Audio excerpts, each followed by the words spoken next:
자, 우리 인사합시다. 은혜 받읍시다. 하나님의 은혜가 또 오늘 이 시간에도 우리 가운데 충만하게 되기를 주님의 이름으로 축복합니다. 예배는 성도가 참으로 힘써야 할 중요한 본분들 가운데 하나입니다. 참 중요한 것이에요. 자, 그런데 성경을 가만히 살펴보니까 하나님께 나아가 드리는 예배 중에 하나님께서 받지 아니하시는 예배가 있더라는 것이죠. 다시 말해서 예배는 드리지만 하나님께서 받지 아니하시는 예배를 드리는 성도들이 있더라는 겁니다. 성도가 힘써야 할 본분 중에 하나가 예배인데 하나님께서 받지 아니하는 예배를 드린다면 본분을 제대로 감당하지 못하고 있는 겁니다. 자신들은 하나님을 예배한다고 하지만 하나님께서 그 예배를 받지 아니하시니 예배를 드리고서도 영적으로 병들고 영과 육이 피폐해지는 것입니다. 하나님께서 받지 아니하시는 예배를 드리는 자들은 예배를 드리고서도 영적으로 무기력합니다. 예배를 드리고서도 죄의 유혹 앞에 쉽게 무너집니다. 하나님께서 주신 은혜와 복을 누리지 못합니다. 그러나 하나님께서 기뻐 받으시는 예배를 드리는 자는 하나님의 은혜로 영육 간의 강건한 삶을 살게 됩니다. 죄의 유혹도 이겨냅니다. 환난과 핍박 속에서 더욱더 하나님을 의지하게 됩니다. 이 일로 하나님께서 살아계심을 더욱더 풍성하게 경험합니다. 그래서 하나님으로 인해 행복하고 하나님으로 인해 담대하여 험한 세상 속에서 믿음을 넉넉히 지키며 하나님께서 주신 복과 은혜를 누리며 살게 됩니다. 하나님께서는 우리들이 예배를 통하여서 하나님께 영광 돌리시기를 원하십니다. 예배를 통해서 하나님을 만나고 예배를 통해서 하나님께서 주시는 은혜를 덧입기를 원하십니다. 오늘은 다윗의 시를 통해서 주께서 받으시는 예배가 어떤 것인지 살필 겁니다. 주께서 받으시는 예배를 위해 우리가 어떤 삶을 살아가야 하는지, 예배자의 삶이 어떤 것인지 살펴보겠습니다. 이 시간을 통해 우리 모두가 하나님께서 받으시는 그런 예배, 하나님께서 기뻐 받으시는 그런 예배, 그래서 예배 가운데 하나님의 임재를 맛보고 나아가 한 주일간 주님께서 공급해 주신 힘과 능력으로 멋지게 세상 속에서 승리하며 살아가시는 성도님들이 다 되시기를 주님의 이름으로 축원합니다. 우리 6절 말씀 한번 같이 읽어보겠습니다. 주께서 내 귀를 통하여 내게 들려주시기를 제사와 예물을 기뻐하지 아니하시며 번제와 속죄제를 요구하지 아니하신다 하신지라. 아멘. 다윗은 6절에서 하나님께서 다윗에게 하신 말씀을 밝히고 있습니다. 하나님께서 다윗에게 하신 말씀은 제사와 예물을 기뻐하지 아니하시며 번제와 속죄제를 요구하지 아니하신다는 겁니다. 여기서 제사는 동물의 희생 제물을 의미하고 예물은 소제물을 의미합니다. 이것들은 가장 기본적인 제물들이에요. 가장 기본적인 제물을 언급하면서 이스라엘 백성들이 드리는 모든 제물을 기뻐하지 아니하신다 하시는 그런 말씀을 하나님께서 하시고 계시는 겁니다. 그리고 번제와 속죄제 역시 이스라엘 백성들이 하나님께 제사를 드렸던 가장 기본적인 제사의 종류입니다. 가장 기본적인 제사의 종류를 언급하시면서 이스라엘 백성들이 드리는 모든 제사를 요구하지 않았다라고 말씀하고 계시는 겁니다. 하나님께서 이스라엘이 드리는 모든 제물을 기뻐하지 아니하시고 이스라엘이 드리는 모든 제사를 요구하지 아니하셨다는 말씀은 다윗에게 이제는 더 이상 예물도 드리지 말고 제사도 드리지 말라는 말씀인가요? 그렇지 않습니다. 다윗이 이 말씀을 하나님께 받았음에도 불구하고 다윗은 계속해서 하나님께 제물도 드렸고 제사도 드렸습니다. 심지어 솔로몬은 1천 번제를 하나님께 드렸고 하나님께서는 솔로몬의 그 1천 번제를 기쁘게 받으셨어요. 자, 이런 사건이 있는 것을 볼 때 지금 6절에서 하나님께서 다윗에게 하신 말씀은 이제는 예배가 내가 예배 원하는 것 아니고 예물 원하는 것 아니니까 드리지 마, 이런 말씀이 아니라는 것을 알 수 있습니다. 자, 그렇다면 하나님께서 6절과 같은 말씀을 다윗에게 말씀하신 진짜 의미가 무엇인가? 하나님께서 다윗에게 무슨 말씀을 하시고 싶은 것이었는가 하는 것이죠. 자, 그것은 제대로 된 제사를 드리라는 겁니다. 제대로 된 제물로 제대로 된 제사를 드리라는 겁니다. 하나님께서 원하시는 모습으로 제물을 드리고 제사를 드리라는 겁니다. 하나님께서 원하심과 상관없는 그런 제사를 하나님께서 기뻐하지 아니하시고 그런 제사를 요구하지 아니하신다는 말씀입니다. 자, 그렇다면 하나님께서 원하시는 제사는 어떤 것일까요? 하나님께서 원하시는 모습으로 드리는 제사는 어떤 예배자의 모습을 갖추어야 하는 것일까요?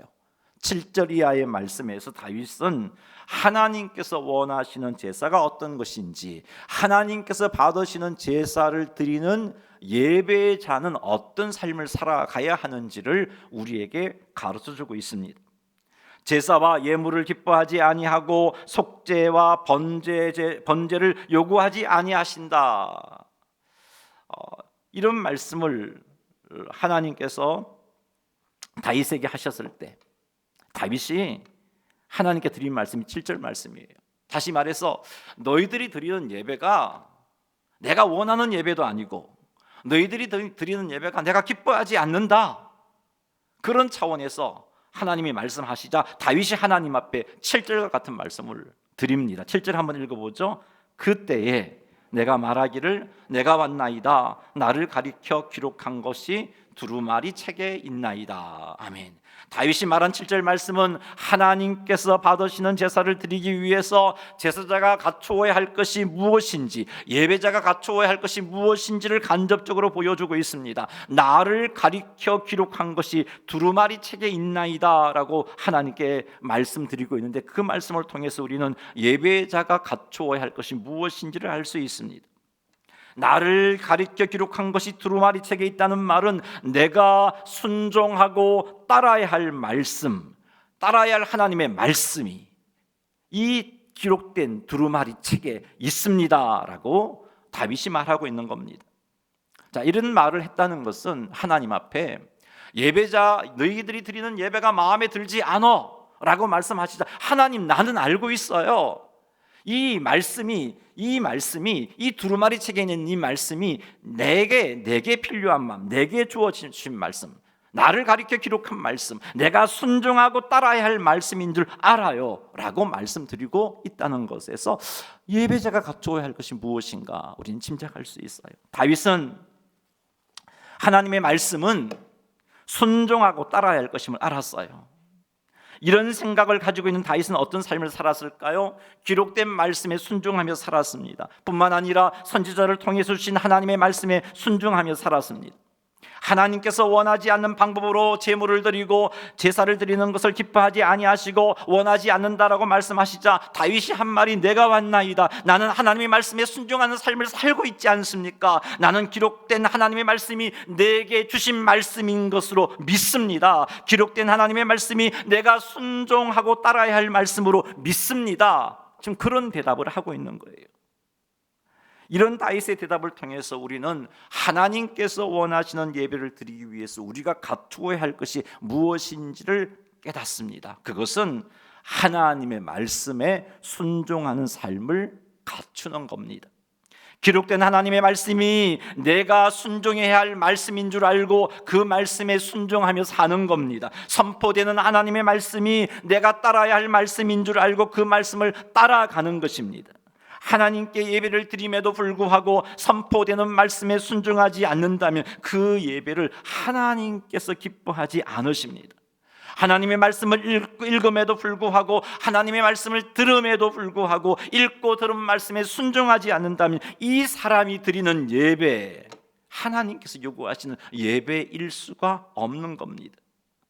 하나님께서 기뻐 받으신 예배가 될 수 없습니다. 우리의 예배가 하나님께서 원하시는 예배가 되느냐 되지 않느냐, 우리의 예배가 하나님께서 기뻐하시는 예배가 되느냐 되지 않느냐는 오늘 드리는 우리의 예배 시간에만 달려있는 것이 아니에요. 오늘 이 시간 우리가 하나님을 경외하면서 영과 진리로 예배를 드리는 것은 물론이고, 예배 이후에 우리가 하나님께 받은 말씀 앞에 어떤 반응을 하느냐에 달려있다는 겁니다. 사랑하는 성도 여러분, 오늘 예배 이후에 우리의 삶이 오늘 주신 하나님의 말씀에 순종하는 삶을 살아서 우리의 예배가 하나님께서 기뻐하시는 예배로 완성하시는 여러분 되시기를 주님의 이름으로 축원합니다. 하나님께서 우리에게 주시는 말씀을 따라 행하고 그 말씀에 순종함으로 우리의 예배가, 이 한 시간 우리의 예배가 하나님께서 기뻐 받으시는 예배가 되게 하시는 성도님들이 다 되시기를 주님의 이름으로 축원합니다. 하나님께서 기뻐하시는 예배를 완성하는 삶을 살아가시기 바랍니다. 8절 말씀 한번 읽어보죠. 나의 하나님이여, 내가 주의 뜻 행하기를 즐기오니 주의 법이 나의 심중에 있나이다 하였나이다. 하나님께서 이스라엘의 예배를 기뻐하지 아니하시고 원하지 아니하신다라고 말씀하시자 다윗은 계속해서 하는 말씀이 나의 하나님이여, 내가 주의 뜻을 행하기를 즐깁니다 라고 말하고 있잖아요. 뿐만 아니라 주의 법이 나의 심중에 있나이다 라고 말하고 있어요. 다윗의 이 말은 하나님께서 원하시는 예배를 드리고자, 나는 주의 뜻을 즐기고 있습니다, 나는 하나님의 말씀을 내 마음에 두고서 그 말씀조차 살아가고 있습니다 라고 말씀드리고 있는 겁니다. 8절에서 우리는 하나님께서 기뻐 받으시는 예배자의 자세를 다시 한 번 더 강조하고 있는 말씀을 만나게 됩니다. 주의 뜻을 행하기를 즐기는 것이 하나님께서 기뻐 받으시는 예배자의 자세입니다. 그리고 하나님의 말씀을 항상 마음에 간직하는 것 역시 하나님께서 기뻐 받으시는 예배를 드릴 수 있는 예배자의 자세입니다. 사랑하는 성도 여러분, 말씀을 통해서 깨닫게 된 것, 하나님의 깨닫게 된 말씀을 통해서 깨닫게 된 하나님의 뜻, 그것을 행하기를 즐기시기 바랍니다. 예배를 통해 받은 하나님의 말씀을 마음에 잘 간직하시기 바랍니다. 그 간직한 말씀이 우리의 생각과 우리의 감정과 우리의 의지를 주장할 수 있도록 하나님의 말씀을 우리의 마음속에 잘 지키시기 바랍니다. 이렇게 산다면 우리는 하나님께서 원하시는 예배를 드릴 수 있는 예배자가 되어집니다. 사랑하는 성도 여러분, 하나님께서 기뻐하시는 예배를 드릴 수 있는 예배자가 되시기 바랍니다. 그러니 사랑하는 성도 여러분, 예배와 말씀을 통해서 깨닫게 된 하나님의 뜻을 즐겨 행하시기를 주님의 이름으로 축복합니다. 뿐만 아니라 예배 시간에 받은 하나님의 말씀을 여러분 마음에 잘 간직하여 그 말씀이 우리의 생각과 우리의 감정과 우리의 의지를 다스리게 하시는 여러분 되시기를 주님의 이름으로 축원합니다. 9절과 10절 말씀에서 다윗은 하나님께서 받으신 예배를 드리기 위해서 예배자가 갖추어야 할 또 다른 중요한 자세를 말씀하고 있습니다. 7절, 8절 말씀에서는 하나님께서 주신 말씀을 삶 가운데 지켜 행하는 것, 그것이 참으로 중요한 예배자의 자세다라고 말씀을 했고요. 이제 9절과 10절에서 또 다른 말씀을 하고 있어요. 9절 한번 읽어보겠습니다. 내가 많은 회중 가운데에서 의의 기쁜 소식을 전하였나이다. 여호와여, 내가 내 입술을 닫지 아니할 줄을 주께서 아시나이다. 이스라엘의 예배를 하나님께서 원하시지도 않고 기뻐하시지도 않는다라고 말씀하시자 다윗은 이런 말을 하고 있어요. 내가 많은 회중 가운데에서 의의 기쁜 소식을 전하고 있지 않습니까? 나는 정말 하나님께서 기뻐하시는 예배자의 모습을 가지고 예배드리고 있지 않습니까? 지금 그 말을 하는 거예요. 우리는 여기서 많은 회중들에게 의의 기쁜 소식을 전하는 그것이 하나님께서 기뻐하시는 예배를 드릴 수 있는 예배자의 자세구나 하는 것을 깨닫습니다. 자, 여기서 말하는 많은 회중은 누구를 말하는 것일까? 회중에 해당하는 히브리어 카을은요, 모임, 집회를 뜻하는 단어인데요, 그냥 모여있는 집합체를 의미하는 게 아니고 불러내어 소집한 집합체, 불러내어 소집한 집합체가 우리 회중이라고 번역한 칼이라는 단어가 쓰여지는 용례입니다. 자, 그렇다면 오늘 본문에 불러서 모여진 집합체, 불러내어 소집된 집합체가 구체적으로 누구를 의미할까? 하나님에 의해서 부름을 받은 믿음의 공동체를 의미합니다. 하나님께서는 지금 성도들이, 예배자들이 믿음의 공동체 안에서 성도들에게, 동료들에게 의의 기쁜 소식을 전하는 그것을 원하시고 그런 예배자의 예배를 기뻐 받으신다는 것을 알 수 있습니다. 하나님께서 받으시는 예배를 드릴 수 있는 예배자는요, 하나님으로부터 부름받은 공동체 안에서 의의 기쁜 소식을 전하는 사람입니다. 여기 회중은 교회밖에 아니고 하나님의 부름을 받은 공동체 안에서 의의 소식을 전하는 것, 다시 한번 말씀드립니다. 즉 성도들에게 의의 기쁜 소식을 전하는 사람, 그것도 계속해서 의의 기쁜 소식을 전하는 사람, 이 사람이 하나님께서 받으시는 예배를 드릴 수 있는 예배자입니다. 10절 말씀을 통해서 다윗이 계속해서 성도들에게 의의 기쁜 소식이 무엇인지를 우리에게 소개해주고 있습니다. 예배자가 되려면, 하나님께서 기뻐하시는 예배자가 되려면 성도들 가운데에서, 교회 공동체 안에서, 회중 안에서 의의 기쁜 소식을 전해야 되는데, 그렇다면 의의 기쁜 소식이 무엇인가? 의의 기쁜 소식이 무엇인가? 그것을 10절 말씀을 통해서 밝히고 있습니다. 10절 한번 읽어보죠. 내가 주의 공의를 내 심중에 숨기지 아니하고 주의 성실과 구원을 선포하였으며 내가 주의 인자와 진리를 많은 회중 가운데에서 감추지 아니하였나이다. 아멘. 다윗이 성도들에게 전한 의의 기쁜 소식은 10절 말씀에 의하면 주의 공의, 주의 성실, 주의 구원, 주의 인자, 주의 진리를 의미합니다. 성도들에게 의의 기쁜 소식을 전했다는 것은 다윗이 하나님의 공의와 하나님의 성실하심과 하나님의 구원의 역사와 하나님의 인자와 하나님의 진리를 전했다는 겁니다. 하나님의 공의와 하나님의 성실과 하나님의 구원과 하나님의 인자와 하나님의 진리를 성도들에게 전했다는 것은 다윗이 체험한 하나님의 모든 은혜, 즉 다윗의 억울함을 풀어주신 것, 하나님께서 한결같은 모습으로 다윗을 인도하시고 보호해 주신 것, 절망적인 상황 가운데서 다윗을 구원하여 주신 것, 다윗을 향한 하나님의 선하심과 친절하심, 다윗이 하나님의 은혜 가운데 체험한 변함없는 진리의 말씀을 전했다는 거예요. 한마디로 다윗이 경험한 하나님을 성도들에게 자랑했다는 겁니다. 좀 더 쉬운 말로 하면, 우리들이 익히 잘 알고 있는 말로 표현하면 간증했다는 거예요. 다윗이 체험한 하나님의 공의와 성실과 구원과 인자와 진리를 성도들에게 전함으로 하나님을 자랑했고, 하나님 주신 은혜를 성도들에게 나누었던 거예요. 하나님은 이런 자의 예배를 기뻐하십니다. 그래서 다윗이 내가 이스라엘의 예배를 기뻐하지 않고 원하지 않는다고 말하니까, 하나님, 나는 이런 삶을 살았잖아요. 회중 가운데 의의 기쁜 소식을 전했잖아요. 지금 다윗이 그런 말을 하고 있는 거예요.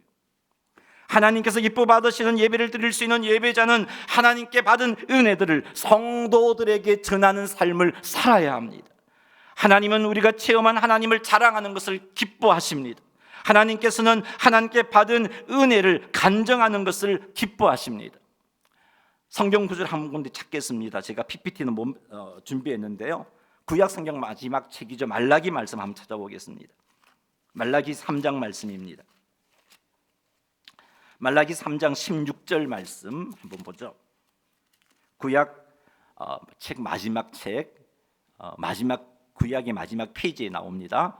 16절 말씀, 3장 16절 말씀 같이 한 목소리로 한번 읽어보겠습니다. 그때에 여호와를 경외하는 자들이 피차에 말하매 여호와께서 그것을 분명히 들으시고 여호와를 경외하는 자와 그 이름을 존중히 여기는 자를 위하여 여호와 앞에 있는 기념책에 기록하셨느니라. 아멘.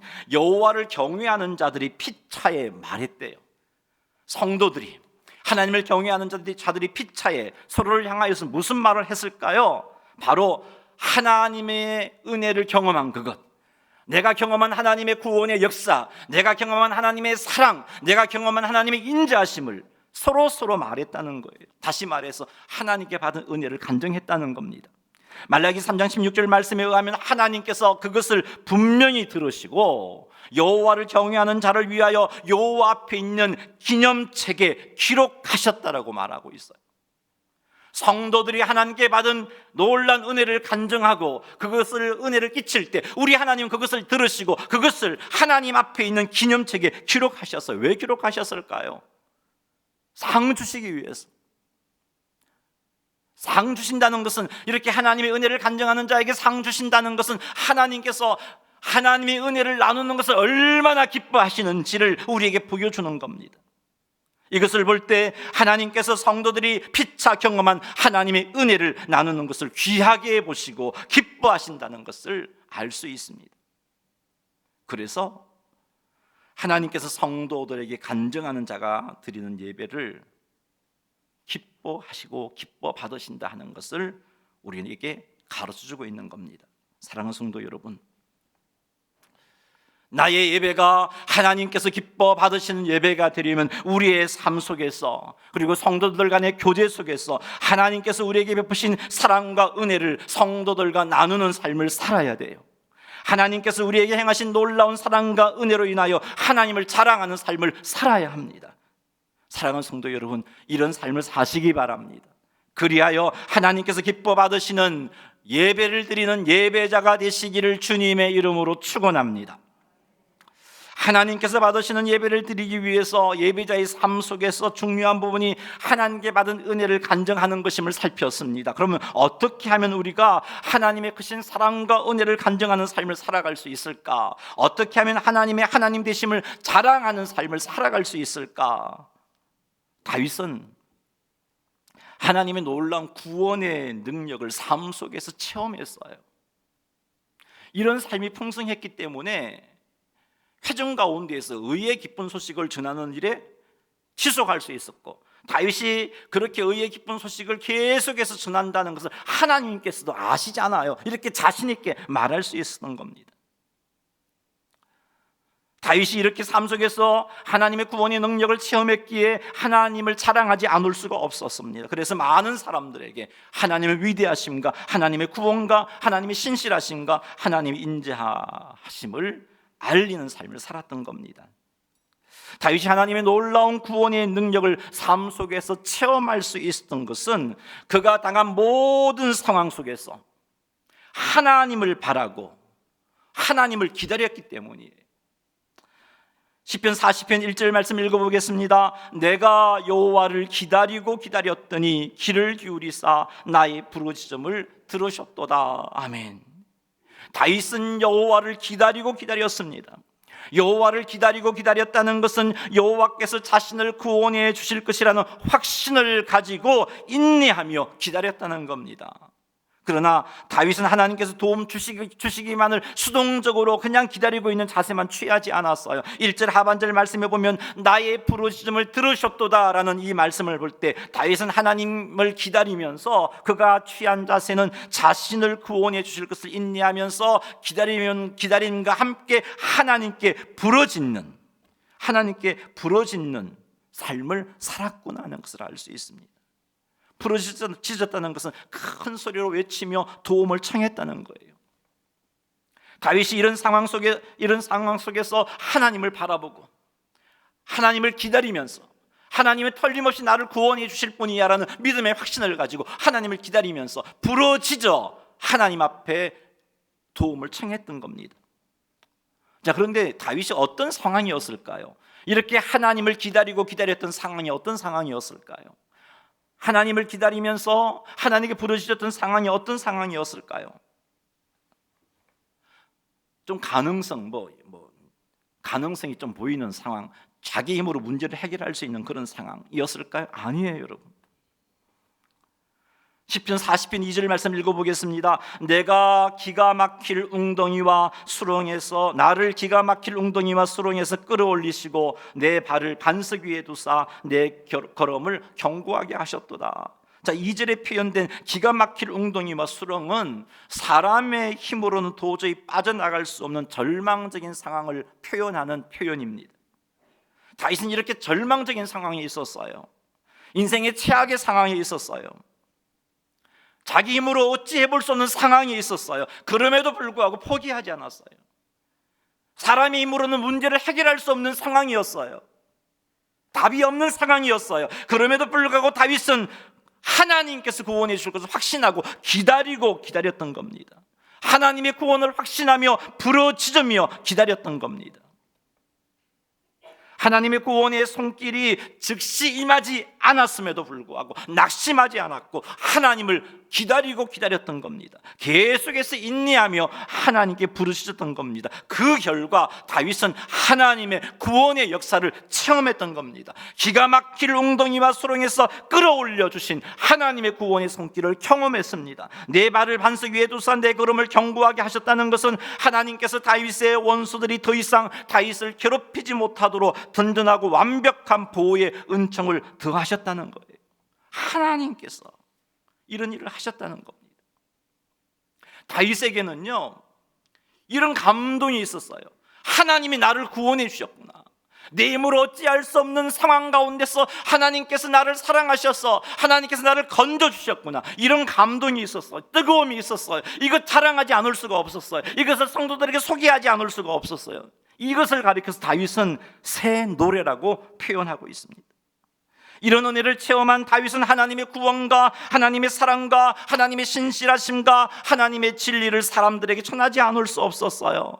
이것을 새 노래라고 표현하고 있는데 3절 말씀 읽어보겠습니다. 새 노래 곧 우리 하나님께 올릴 찬송을 내 입에 두셨으니 많은 사람이 보고 두려워하여 여호와를 의지하리로다. 아멘. 여기서 새 노래란 하나님의 구원, 하나님의 사랑, 하나님의 신실하심, 하나님의 진리를 드러내는 찬양 혹은 간증을 의미합니다. 기가 막힐 웅덩이에서 절망적인 상황에서 문제를 해결할 수 없는 상황 가운데서 기다렸더니 하나님께서 건져주시니까 하나님을 사랑하지 않을 수가 없었던 거죠. 그게 새 노래였어요. 이 새 노래로 인하여 어떤 일이 일어났습니까? 3절 뒷부분에 보니까 많은 사람들이 하나님의 구원과 하나님의 사랑과 하나님의 신실하심과 하나님의 진리를 알게 되어서 하나님을 두려워하게 되었대요. 하나님을 경외하게 되었습니다. 그리고 그들이 여호와를 의지하리로다. 그들이 여호와를 의지하게 된다는 겁니다. 이러한 새 노래를 다윗은 하나님께 올릴 찬송이라고 부르고 있어요. 하나님께 올릴 찬송. 새 노래 곧 우리 하나님께 올릴 찬송을 내 입에 두셨으니. 하나님께 올릴 찬송. 예배는 하나님께 영광 돌리는 거잖아요. 예배자에게는 하나님께 올릴 찬송이 있어야 돼요. 예배자에게는 이 새 노래가 갖추어져 있어야 돼요. 다윗은 이것을 어떻게 갖추었다고요? 사람의 힘으로 어찌할 수 없는 상황 속에서 낙심하거나 포기하지 않고 하나님을 기다림으로 다윗은 새 노래를 부를 수 있었던 것입니다. 하나님의 구원의 손길이 임할 것을 확신하며 인내하며 부르짖음으로 다윗은 새 노래를 부를 수 있었던 것입니다. 사랑하는 성도 여러분, 여러분들도 하나님께 올릴 찬송, 새 노래를 소유하시기 바랍니다. 우리 주변의 성도들에게 우리가 경험한 하나님의 구원과 하나님의 사랑과 하나님의 신실하심과 하나님의 진리를 전할 수 있는 자가 되시기 바랍니다. 그래서 자랑하시기 바랍니다. 그래서 하나님의 구원의 은혜를 간증하시기 바랍니다. 이렇게 하여 우리의 예배를 하나님께서 기뻐 받으시고 우리의 예배를 원하시게 되는 그런 복된 자리에서는 우리 모두가 되기를 주님의 이름으로 축복합니다. 자, 이렇게 하려면 사람의 힘으로 어찌할 수 없는 상황 가운데 낙심하고 절망하고 주저앉아 있어서는 안 돼요. 이런 상황 가운데는 새 노래를 소유할 수 없어요. 내 힘으로 어찌할 수 없는 답이 보이지 않는 문제를 만났다 할지라도 사랑하는 성도 여러분, 낙심하지 말고 절망하지 말고 하나님의 구원을 확신하며 기다려야 된다는 겁니다. 기다렸는데 즉시 응답이 오지 않아요. 그래도 포기하지 않고 하나님의 구원을 확신하면서 하나님께 부르짖어야 하는 겁니다. 낭망하지 말고 부르짖어야 하고 포기하지 말고 부르짖어야 합니다. 그리할 때 하나님께서 건져주시는 은혜의 손길을 경험하게 돼요. 이런 경험이 있어야 새 노래를 부를 수 있단 말이죠. 이런 경험이 있어야 우리 동료들에게, 믿음의 동력자들에게 하나님을 자랑할 수 있단 말이죠. 그래서 그들도 하나님을 더욱더 경외하게 되고 그들도 더욱더 여호와를 의지하게 되는 역사들이 일어날 수 있다는 겁니다.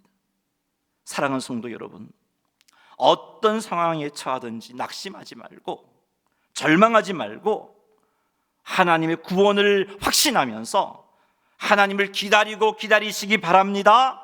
사람의 힘으로 어찌할 수 없는 문제라고 포기하지 마세요. 더디다고 포기하지 마세요. 하나님의 능력을 믿고 구원의 손길을 믿고 기다리며 부르짖으시기 바랍니다. 이렇게 하여 하나님의 구원의 은혜를 체험하여 하나님의 구원의 역사를 주변 사람들에게 간증하며 알리는 자가 되어서 우리가 드리는 예배를 하나님이 기뻐 받으시고 우리가 드리는 예배를 하나님께서 원하시게 되는 복된 자리에 서기를 주님의 이름으로 축원합니다. 말씀을 맺겠습니다. 하나님께서 기뻐 받으신 예배는 한 시간으로 끝이 나는 게 아니에요.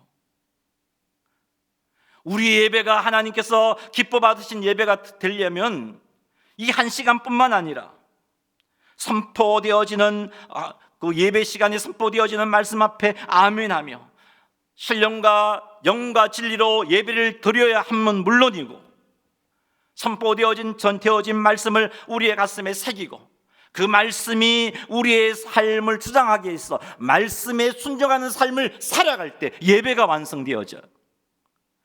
그리고 그 예배를 하나님께서 기뻐 받으십니다.